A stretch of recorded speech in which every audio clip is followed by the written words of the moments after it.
नमस्कार, मैं हूं आपके साथ यशु शुक्ला और आप देख रहे हैं 24 का चुनावी माहौल। कांग्रेस नेता राहुल गांधी इस बार अमेठी की बजाय रायबरेली से चुनाव लड़ रहे हैं। अमेठी में पिछले लोकसभा चुनाव में राहुल गांधी की स्मृति ईरानी से शिकस्त झेलनी पड़ी थी। अब की बार यहां से कांग्रेस ने गांधी फैमिली के करीबी केएल शर्मा को चुनावी मैदान में उतारा है। अमेठी सीट पर स्मृति ईरानी फिर से जीत की उम्मीद कर रही हैं।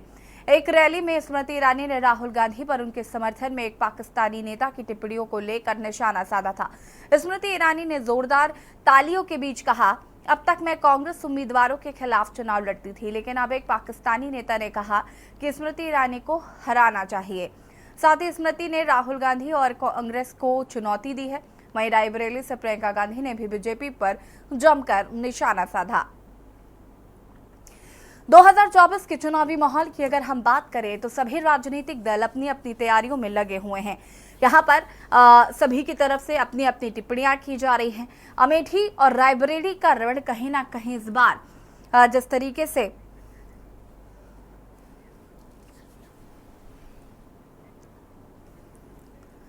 रायबरेली से जहां बीजेपी पर बिफरी प्रियंका गांधी, और अब बात करेंगे स्मृति का चैलेंज राहुल प्रियंका को एक्सेप्ट। आपको बता दें कि स्मृति ईरानी ने जो चैलेंज दिया था उसे एक्सेप्ट कर लिया है राहुल गांधी और प्रियंका गांधी ने।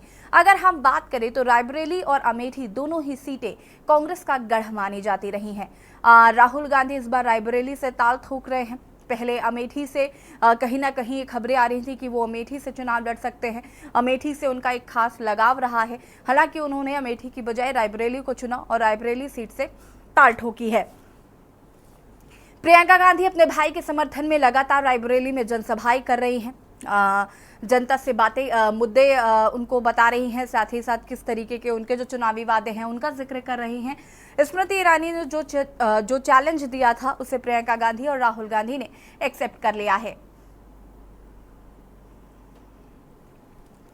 स्मृति ईरानी ने कहा था कि अब तक मैं कांग्रेस उम्मीदवारों के खिलाफ चुनाव लड़ती थी, लेकिन अब एक पाकिस्तानी नेता ने कहा है कि स्मृति ईरानी को हराना चाहिए। साथ ही स्मृति ने राहुल गांधी और कांग्रेस को चुनौती दे डाली है। वहीं रायबरेली से प्रियंका गांधी ने भी बीजेपी पर जमकर निशाना साधा।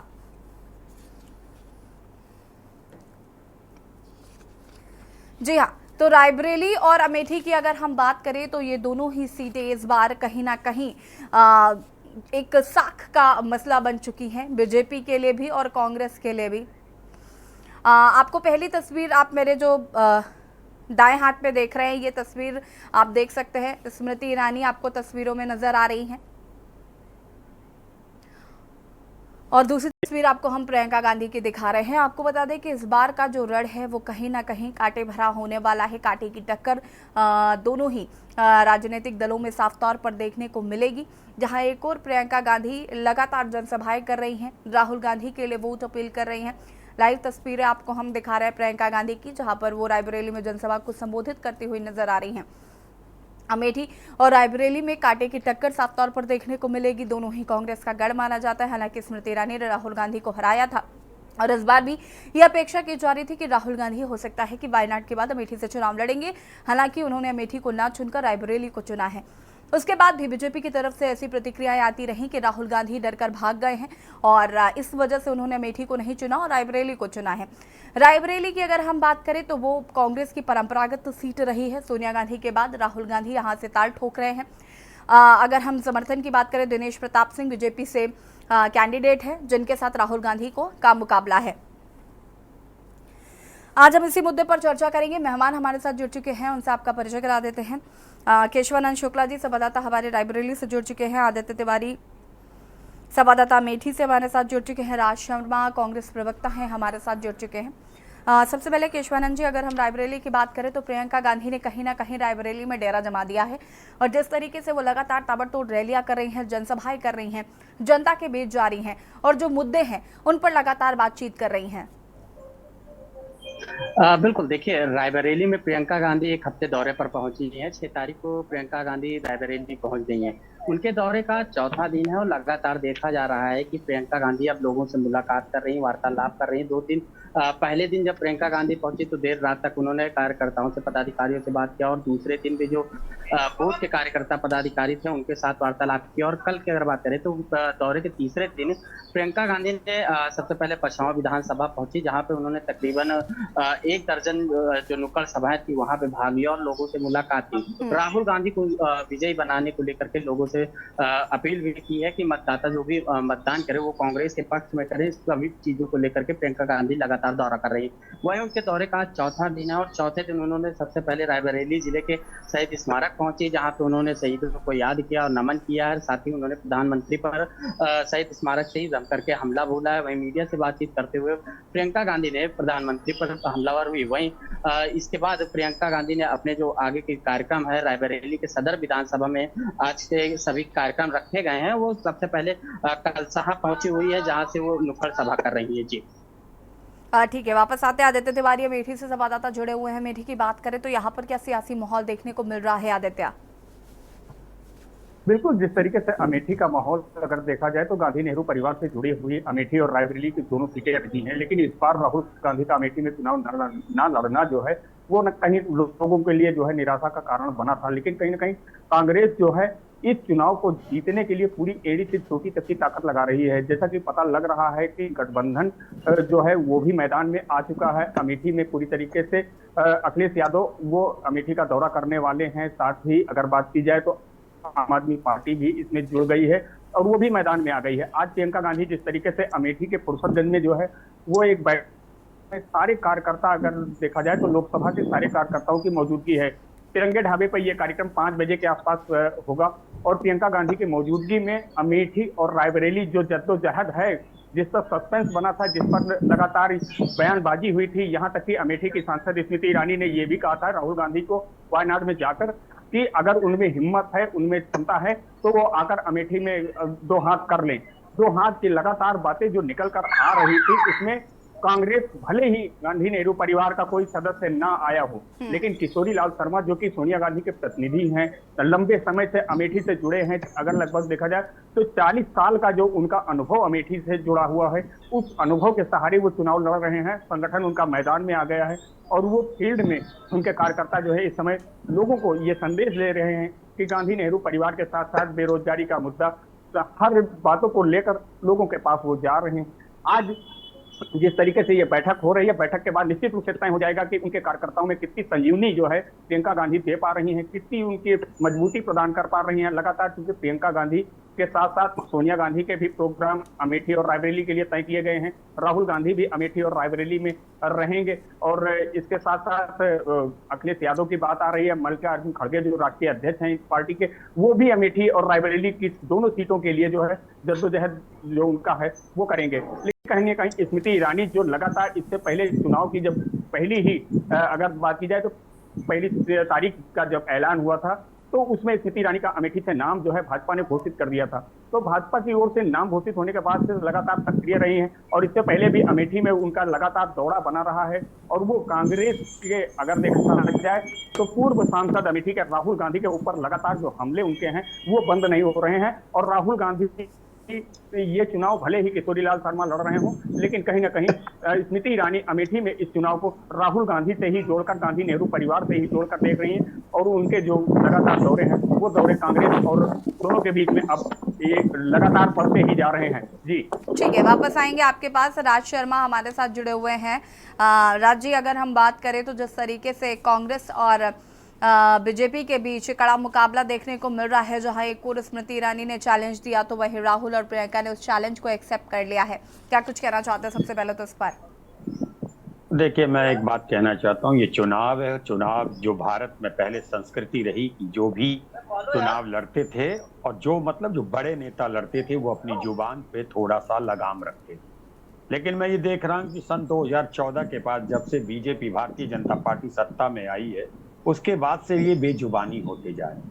कोई ये कोई अखाड़ा नहीं है कि ताल ठोक के आप किसी को बुलाओगे। ये चुनाव है, पब्लिक का रुख कभी कहाँ हो जाता है ये किसी को नहीं पता। जैसे कि इनको 2004 में नहीं पता था कि शाइनिंग इंडिया ला रहे थे, हार गए थे। हम सोचते थे 2014 में जीते थे, हम हार गए थे। तो ऐसी कोई भाषा का प्रयोग नहीं करना चाहिए, और खास तौर से शीर्ष के जो नेता होते हैं उनको तो कभी नहीं करना चाहिए। लेकिन मैं यहाँ एक बात कहूंगा, क्योंकि स्मृति ईरानी जी महिला हैं तो अच्छा नहीं लगता, क्योंकि मेरी संस्कृति कहती है कि महिलाओं के बारे में कोई भी शब्द सोच समझ के निकालना चाहिए। लेकिन मैं एक ही रिक्वेस्ट कर सकता हूं कि स्मृति ईरानी जी जो भी बोले पहले उसको देख लें, एक बार लिख लें, पेपर में लिख लें, तब बोलें। क्योंकि जब वो वैसे बोलती है तो एक जो उनके चेहरे पे उग्रता झलकती है वो अच्छा नहीं लगता है। वो मेरे लिए एक बहन जैसी हैं, लेकिन मैं उन्हें एक राय जरूर दे सकता हूं भाई होने के नाते कि ये जो उग्रता दिखती है ये अच्छी बात नहीं है। उग्रता नहीं दिखानी है महिलाओं को, ये चैलेंज नहीं, ये अच्छे, ये हमारी हिंदुस्तानी महिलाओं के शब्द नहीं क्या आके देख लें, ये है साहबजादे, ये शब्द हमारे यहाँ महिलाओं की नहीं होती। हमारे यहाँ तो महिलाओं का देवी स्वरूप है ना, इन्हें तो दुर्गा माँ माना गया है ना। तो इसमें दुर्गा माँ की तरह ही बात करें। वो बात अलग है कि अब क्योंकि कुछ चंद राक्षसों के बीच में है तो हो सकता है उनकी भाषा बोलती हो, लेकिन आज एक बात आपके चैनल के माध्यम से कह सकता हूँ, तारीख समय सनद रहे कि अमेठी से स्मृति ईरानी जी की हार निश्चित हो चुकी है, और वह हार की जिम्मेदार वो स्वयं होंगी, क्योंकि उनका व्यवहार, और जब से वो जीती हैं 5 साल में मुझे नहीं लगता कि कोई उन्होंने कार्य किया। वो तो अपने कार्यकर्ता को झटक देती है, नहीं झटका करते भाई। आपको जिस आदमी ने वोट दिया, जिस बच्चे ने तुम्हें वोट दिया, अगर वो बेरोजगारी के बारे में सवाल कर लेता है आप उसे डांट दे, ये कहाँ का वो है भाई, नहीं डांटना चाहिए। तो मैं तो इतना ही कहूंगा कि आप थोड़ा सा संभल कर बोलें, खासतौर से भारतीय जनता पार्टी के नेता, तो अच्छा रहेगा कि भैया थोड़ा सा सौम्यता लाएं। और स्मृति ईरानी जी को तो सौम्यता लानी चाहिए, वो तो कलाकार रही, उन्हें तो चेहरे में अगर मान लो दिल में गुस्सा भी है तो मुझे नहीं लगता कि उनके चेहरे में गुस्सा दिखना चाहिए। कलाकार ही किस बात का, अगर उसके भाव प्रकट हो जाए, वो तो भाव बदल कर भी चेहरे में ला सकता है ना। तो इसलिए स्मृति ईरानी जी को गलत शब्दों का इस्तेमाल नहीं करना चाहिए। और एक और बात कहना चाहूंगा कि अमेठी हो या रायबरेली, वो स्मृति ईरानी के लिए पॉलिटिकल एरिया हो सकता है, वो पॉलिटिकल क्षेत्र स्मृति ईरानी जी के लिए हो सकता है, लेकिन राहुल जी, प्रियंका जी, सोनिया जी के लिए और केएल शर्मा जी के लिए वो पॉलिटिकल क्षेत्र नहीं है, वो एक घर है और पारिवारिक रूप से रहते हैं। तो मैं ये मानता हूं कि स्मृति ईरानी जी थोड़ा सा घबराई हुई है, और मैं सोचता हूं भगवान उनको ताकत दे, उनको सद्बुद्धि दे, मेरी बहन को, वो अपने चेहरे पे गुस्से का इजहार ना करें, शायद वो अच्छा होगा, क्योंकि उन्हें देख के भी लोग वापस आते हैं आपके पास। श्वेता दुबे जी बीजेपी के नेता हैं, हमारे साथ जुड़ चुके हैं। श्वेता जी, आपका बहुत बहुत स्वागत है। यहाँ पर कुछ नसीहतें दे रहे थे राज शर्मा जी कि स्मृति ईरानी जी को अपने शब्दों पे थोड़ा सा नियंत्रण करना चाहिए, और एक महिला होने के नाते उन्हें ये नहीं कहना चाहिए कि आओ देख लेंगे या दो दो हाथ कर लेते हैं। क्या कहना चाहती हैं इस पर? मैं इस पर सिर्फ इतना कहना चाहूंगी, खुद मियाँ भजिया दूसरों को नसीहत। इन्होंने किस महिला, किस पुरुष, किस पद की गरिमा रखी है कांग्रेस प्रवक्ताओं ने, और जिसे कहना चाहिए हेट स्पीच में। खैर ठीक है, अब ये कम से कम ये समझ तो रहे, अब ये ज्ञान देने की स्थिति में आ गए हैं। बजाय ये हमारी तरफ ध्यान देने के, अगर ये जनता की तरफ ध्यान दें और जहां पर ये चुनाव लड़ रहे हैं वहां पर उस क्षेत्र का विकास किया होता, तो आज इनको हमको इस तरह से ज्ञान देने की आवश्यकता नहीं पड़ती। बात भी सही कह रही, ये प्रधानमंत्री जी को भी सोचना चाहिए। बिल्कुल सही कह रही है मेरी बहन, आपने सही कहा, ज्ञान दूसरों को देने से पहले बात लेना चाहिए, अपने को भी देखना चाहिए। सबसे बड़ी बात है, जिस मुद्दे पे बात की जाए आप उसी को करिए। आप लोग ध्यान बहुत डाइवर्ट करते हैं इधर उधर, बात दूसरी होती है। देश का प्रधानमंत्री डाइवर्ट कर रहा है, अरे मैं तो अंधना सा हूँ, मेरा देश का प्रधानमंत्री ही इधर की बोल उधर कर रहे हैं, तो मैं क्या करूँ? जब प्रधानमंत्री जी की बात नहीं हो रही, यहाँ पर अमेठी की बात हो रही है। और मतलब वो मेरे देश के प्रधानमंत्री जी नहीं, अमेठी क्या मुझे आप, हमारा घर है। मेरी बहन, क्या प्रधानमंत्री जी के लिए मेरे जैसा वोटर बात नहीं कर सकता?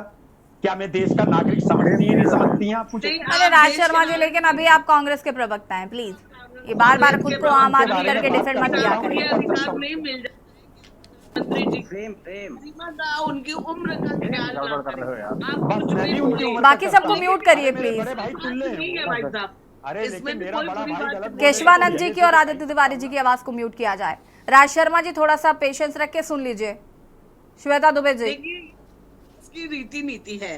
पिछले चुनाव में आपके राहुल गांधी जी पूरे टाइम कहते रहे चौकीदार चोर है। तो इसलिए हम आपसे बहुत ज्यादा किसी भी सम्मान की या उसकी उम्मीद नहीं रखते हैं। और रही बात, आपने कहा कि अमेठी रायबरेली हमारा घर है, स्मृति ईरानी जी के लिए राजनीतिक क्षेत्र होगा। मुझे समझ नहीं आ रहा है कि ये घर के प्रति कैसा प्रेम है। कभी घर वायनाड में ढूंढने लग जाते हैं, जब वहां से ये आशंका होती है कि आप चुनाव क्या हारने वायनाड वाले हैं, भारत का तो क्षेत्र आप है नहीं अमेठी है? रहते हैं, फिर हिस्सा है अमेठी में नहीं भी है? आपको डर अच्छा, राज शर्मा जी फिर बीच में इंटरप्ट कर रहे हैं आप। I am warning you. Shweta ji, सुनने की आदत नहीं है इन लोगों को, इनको अरे सिर्फ मेरी सुनाने बहन और जी, कहने की एक आदत भाई है। बहन की झूठी बातें सुनते कब नहीं तक है कि सुनेगा? राज बताओ। शर्मा जी रुक जाइए, मैं आपको पूरा मौका दूंगी ना। आप क्यों इस तरीके से फिर बिहेव कर रहे हैं? श्वेता जी ये आप कंटिन्यू करिए और बहन फटाफट कह अपनी के, बात को और पूरा एक करिए। मुझे एक थोड़ा सा ऐतराज है इनकी इस भाषा पर कि ये बार बार कहते हैं महिला होके। What do you mean by महिला होके? आई हैव मतलब ऑब्जेक्शन महिलाओं- to. I'll tell I you what have I mean. Objection to. Definitely I'll give you answer. I'll give you answer. कि what I mean to say कि महिला पुरुष पुरुष है। कुछ शब्द महिलाओं को अच्छे नहीं रखते देते हुए। कुछ मैं- शब्द वो कौन सा आपको गालियां बक रही हैं? कैसी बातें कर रहे हैं राज शर्मा जी? राज शर्मा जी, और ये आपको अपने मन की भड़ास निकालने के लिए हम इसमें भी विच्छेद करने लग जाएं कि आप महिला हैं तो आपको इस तरीके से बात करनी है, आप पुरुष हैं तो आप इस तरीके से बात करेंगे। पुरुषों को भी बदतमीजी करने का अधिकार किसने दिया? हालांकि ये चर्चा ही नहीं है। This is not our topic, please. Shweta Dubey ji, हमें सिर्फ ये बताइए, अमेठी से चैलेंज दिया स्मृति ईरानी ने, राहुल गांधी और प्रियंका गांधी ने उस चैलेंज को एक्सेप्ट कर लिया है। इस पर टिप्पणी चाहूंगी मैं आपकी, इधर उधर की बातें नहीं करनी है। ठीक है, उन्होंने चैलेंज एक्सेप्ट कर लिया है, लेकिन उनके चैलेंज का जवाब अमेठी की जनता देगी। इन 5 सालों में अमेठी की जनता के दुख दर्द को जमीनी स्तर पर हमारी स्मृति ईरानी जी ने कार्य किया है, और उनके कार्य को मोहर लगाएगी अमेठी की जनता। और ज्यादा कुछ बड़ी बड़ी बातें बोलने से भी कोई फायदा नहीं। मैं राज शर्मा जी को भी यही सजेशन दूंगी कि अब ज्यादा दिन बाकी नहीं है, 4 जून को रिजल्ट आ जाएगा, तो फिर खुद ही समझ आ जाएगा कि श्वेता जी, जनता एक किसके सवाल साथ है। कि स्मृति ईरानी जी को क्या प्रॉब्लम है? जिस तरीके से केएल शर्मा जी अगर वहां से चुनाव लड़ रहे हैं तो उनको क्या आपत्ति है? राहुल गांधी के साथ ही वो क्यों चुनाव लड़ना चाहती हैं? ऐसी कौन सी प्रेस्टीज की बात है? आपको तो चुनाव लड़ना है, आप चुनाव लड़िए, उनका कोई भी कैंडिडेट हो। ऐसी कोई वो नहीं है कि वो राहुल गांधी जी के साथ ही चुनाव लड़ना चाहती हैं। चैलेंज तो बार बार वो राहुल गांधी को ही कर रही है ना। क्योंकि राहुल गांधी जी और ये कांग्रेस पार्टी स्मृति ईरानी जी को भी बहुत टारगेट करती रही है, और उनको भी, जैसा कि अब ये बता रहे हैं कि महिलाओं के उनको बोलने का अधिकार नहीं है, तो ये लोग चाहते हैं कि वो चुप हो जाएं। लेकिन भारतीय संविधान महिला और पुरुष को समान अधिकार देता है कुछ भी बोलने के लिए, कुछ भी करने के लिए। तो इसलिए वो कुछ भी बोल सकती हैं। मतलब जैसे राहुल जी, प्रियंका जी स्वतंत्र है, वैसे स्मृति ईरानी जी भी स्वतंत्र हैं। और रही बात राहुल जी के हाँ राज शर्मा जी, इसके बाद मैं आती हूँ। पाकिस्तान में तारीफ करी जा रही है, तो ये भी थोड़ा सोचने वाला विषय है कि ठीक है। राहुल जी चुनाव लड़ेंगे अमेठी या रायबरेली से, लेकिन उसका असर पाकिस्तान पर क्यों हो रहा है, बस इसकी ओर मैं ध्यान आकर्षित करना चाहती हूँ। बाकी आप स्वयं समझदार हैं।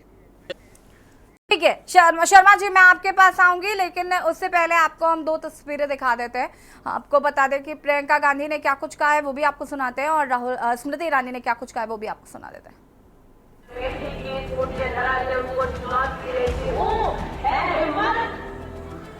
तो हाथ लगा कर देख लो, हम सनातनी किसी को छेड़ते नहीं, लेकिन छेड़ोगे तो छोड़ते नहीं। और इसीलिए आज मैं समझ सकती हूँ कि कांग्रेस पार्टी दुखी है। मैं समझ सकती हूँ कि कांग्रेस पार्टी ने क्यों गोरिया बिस्तर क्षेत्र से बांध लिया है। मैं समझ सकती हूँ कि राहुल जी को अमेठी से चुनाव नहीं लड़ना, क्योंकि अगर वो अमेठी चुनाव लड़ने आते तो जनता पूछती उनसे कि अगर स्मृति ईरानी ने 5 साल इसमें काम किए तो 15 साल हमने तुमको दिए थे, तुमने काम क्यों नहीं किए। हालांकि वो प्रधानमंत्री हैं, बड़े हैं, लेकिन मेरी सलाह ये है कि पहले मैनिफेस्टो को पढ़ लें, फिर उस पर टिप्पणी करें। उन्होंने पढ़ा नहीं है, जो उनके मन में आता है वो कह देते हैं कि इसमें लिखा है। ये सारी चीजें जिनकी बात ये कर रहे हैं वो लिखी नहीं है। महंगाई, बेरोजगारी, इन पे कौन बात कर रहा है? बीजेपी में कोई नहीं कर रहा है। ये एकदम झूठ है। ये बिल्कुल कांग्रेस पार्टी ने कह दिया है, बहुत बार कहा है कि जो निर्णय आएगा उसका सब आदर करेंगे और यही किया है हमने और आगे भी करेंगे, ऐसी कोई बात नहीं है। कोई प्रेस कॉन्फ्रेंस नहीं आ पा रही है, लगातार आरोप लग रहे हैं क्या कि इंडिया गठबंधन ने कह दिया है, बहुत बार सब नेताओं ने कहा है कि ऐसी जब परिस्थिति बनेगी तो सब इकट्ठे बैठ के तय करेंगे। भैया अब आपने 5 पूछ लिया। अब लोग मुस्लिम पॉपुलेशन के बढ़ने की बात हो रही है और भारतीय जनता पार्टी के जो नेता है, मैं आपसे पूछना चाहती हूँ कि आप लोग मीडिया के हैं, ठीक है, आपका धर्म ये होना चाहिए कि चुनाव के समय आप उन मुद्दों की बात करें जिनसे जनता के जीवन जिनसे जुड़ा है। आप खाम ये सारे मुद्दे उठाते हैं जो बीजेपी के नेता चाहते हैं कि आप उठाएं, ठीक है। ये मुद्दे नहीं है, मुद्दे हैं बेरोजगारी, मुद्दा है महंगाई, मुद्दा है महिलाओं पे जो अत्याचार हो रहे हैं, मुद्दा है कि किसानों के साथ क्या हो रहा है, किसान क्यों कमा नहीं पा रहा है खेती से, उनके लिए क्या किया है सरकार ने, ये है मुद्दा। लेकिन गिरिराज सिंह कांग्रेस को दोष दे रहे हैं इसके लिए। किसी को भी कुछ भी बोल दें, ये लोग तो कुछ भी बोल दें, रोज रोज कुछ नया बोलते हैं, अपने आप कोई मुद्दा निकालते हैं, आप लोग उसको उछाल देते हो क्योंकि आप भी जो उनका वो कहते हैं आप वही करते हो। तो मैं आपसे आग्रह कर रही हूँ कि आप मीडिया हैं, आप कम से कम चुनाव के समय वो मुद्दे उठाएं जिनसे जनता का ताल्लुक है। जनता को मतलब आज किस चीज से है, महंगाई से है, बेरोजगारी से है, खेती में जो मुश्किलें हैं उससे है, तो इनकी बात क्यों नहीं कर रहे आप, इस पे क्यों नहीं डिबेट कराते आप? लेकिन असदुद्दीन ओवैसी भी आप उसी चीज पे अटके हुए हैं ना। मैं बार बार आपको यही कह रही हूँ, असदुद्दीन ओवैसी जी सीधा भाजपा के साथ काम कर रहे हैं। जहां भाजपा को जरूरत है कि वो किसी को खड़ा कर दें, बाकी पार्टियों को पीछे रखने के लिए वो कर रहे हैं। ये बात बहुत स्पष्ट हो गई है तेलंगाना के चुनाव में। ये यहाँ पर आक्रामक अंदाज स्मृति ईरानी और प्रियंका गांधी का देखने को मिला है। दोनों ही पलटवार करते हुए नजर आई। तो वहीं प्रियंका गांधी ने मीडिया को भी नसीहत दी है और हम चर्चा लगातार कर रहे हैं। राशिमा जी, फटाफट आपकी प्रतिक्रिया चाहूंगी मैं, छोटी सी टिप्पणी। नहीं, बस मैं इतना चाहूंगा कि देखिए, बड़ा दुख लगता है। मैंने ये नहीं कहा था कि महिलाओं को बोलने का अधिकार नहीं, लेकिन मैं मानता हूं, मैंने बचपन से देखा है, अपने घर पे भी देखा है कि महिला सौम्यता का प्रतीक होती है। ये मेरी बहन दुबे जी, आपको मेरा ये कहना था। और दूसरी बात मैं ये कहना चाहता हूं कि बुरा तो मुझे तब भी लगा था जब मेरा प्रधानमंत्री मेरे राष्ट्रपति को बिना बताए पाकिस्तान में उतर जाते।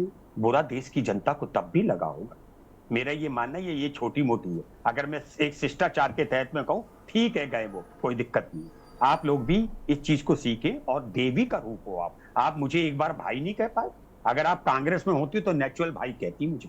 ये भारतीय जनता पार्टी में जो गुंडा तत्व है, इसलिए आपने मुझे श्वेता जी, मैं उम्मीद करती हूँ कि आपके वक्तव्य की शुरुआत भाई से ही होगी। फटाफट अपनी बात को भी पूरा कर लीजिए क्योंकि वक्त की कमी है। स्मृति ईरानी हार जाएंगी। भारतीय जनता पार्टी सुधर के शब्दों का जो उच्चारण करती है वो देख के बोले। ठीक है और ठीक है। राज शर्मा जी, माफी चाहूंगी, वक्त की कमी है।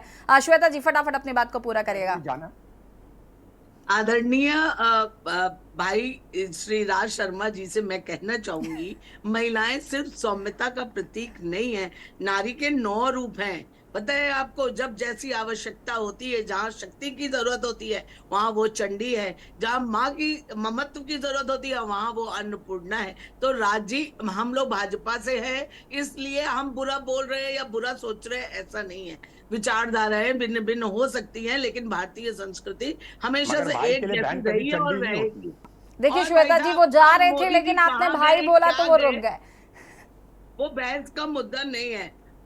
स्मृति ईरानी जी ने ऐसा कुछ भी नहीं कहा। उन्होंने कहा कि जनता आपसे पूछेगी कि 15 सालों में आपने कुछ नहीं किया जो मैंने 5 सालों में किया। इसमें आपको इतना बुरा क्यों लग गया? अगर वो एक बार अगर स्मृति ईरानी जी ये कह देती कि मेरे भाई राहुल आओ अपनी बहन से कंपटीशन करो। ठीक है, वक्त की कमी। आप सभी का बहुत बहुत शुक्रिया चर्चा में शामिल होने के लिए। और बात कर रहे थे जिस तरीके से आक्रामक अंदाज, चाहे वो स्मृति ईरानी का हो या फिर प्रियंका गांधी का, देखने को मिल रहा है। अमेठी और रायबरेली का रण कहीं ना कहीं जिस तरीके से हम देख रहे हैं कि द्वंद्व लगातार बढ़ता जा रहा है। दोनों ही राजनीतिक दल अपनी अपनी तैयारियों में लगातार लगे हुए नजर आ रहे हैं। और इसी बीच आपको बड़ी खबर बता देते हैं बाराबंकी से बड़ी खबर।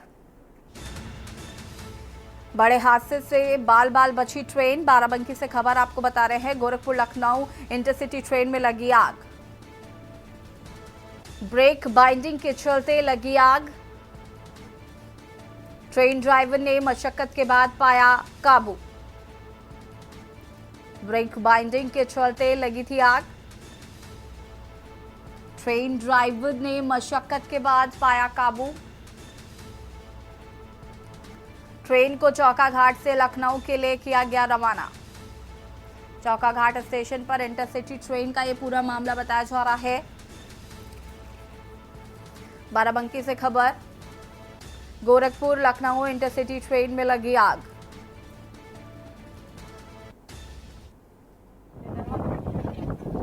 हालांकि आग पर काबू पा लिया गया है। ब्रेक बाइंडिंग के चलते लगी थी आग और आग पर काबू पाया गया। एक बड़ा हादसा होने से बचा।